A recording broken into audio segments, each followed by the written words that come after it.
ربنا وتنعمك العظيم. كده بقى يبقى معانا الدرع 2 مليون جنيه.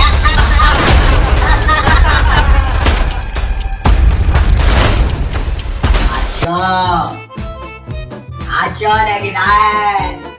جراد حرام عامل صداع ليه؟ عطشان يا عاطف. الله، طب قولي مالك ازاي؟ شفتوا ضربتني كده يا جدع عشان تحرم تسرق ابو عاطف تاني. فكنا يا ابو عاطف، انت راجل طيب وجدع يا ابو عاطف. الواد طيب وجدع، امال انت عايز تموتنا ليه؟ وانزل شيطان حرمت والله. افكك ازاي؟ انت عايز ام عاطف تربطني مكانك؟ طب عطشان، هات لي بق ميه اشرب. تصدق سألت عليا؟ واد عاطف، انت واد عاطف. ايوه يا حاج، هات كوبايه ميه يا. حاضر يا حاج. الله يبارك لك، انا عارف ان انت راجل طيب يا ابو عاطف. احلى كوبايه ميه لابو عاطف، اتفضل يا حاج.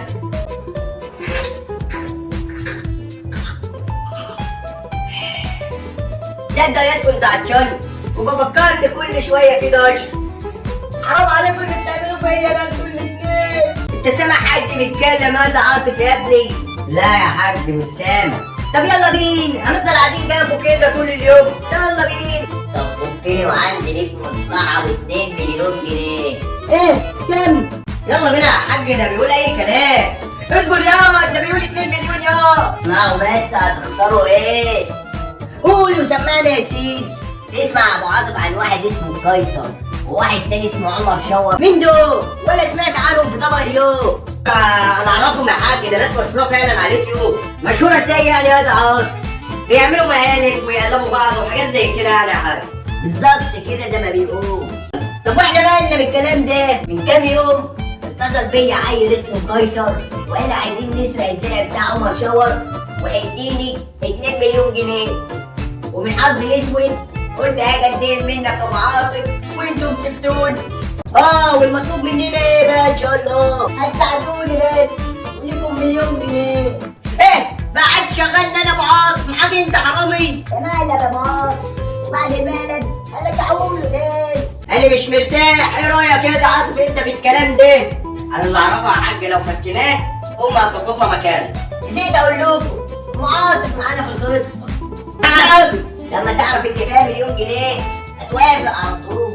على رايك دي ماديه وانا عارفها كويس، ما تشوفنيش الا لما تقول لي هات فلوس. يلا بينا. بالصلاه على النبي كده. دي كده فيلة عمر شاو. تمام؟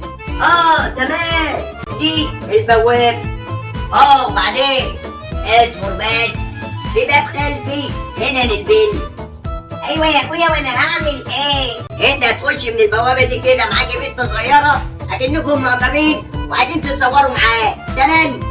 بقى واحنا هنعمل ايه؟ اصبر يا ابو عاطف، دلوقتي دوت يا ابو عاطف احنا هنخش من البوابه الخلفيه للفيلا يا ابو عاطف. تمام؟ انت متاكد من اللي انت بتقوله دوت؟ عيب عليك يا زميلي، وانا حرامي اي كلام ولا ايه؟ ام عاطف هتعطله شويه وتعمل نفسها اغمى عليه. احنا بندور على الدرع. مش هنا؟ ده قمر كويس.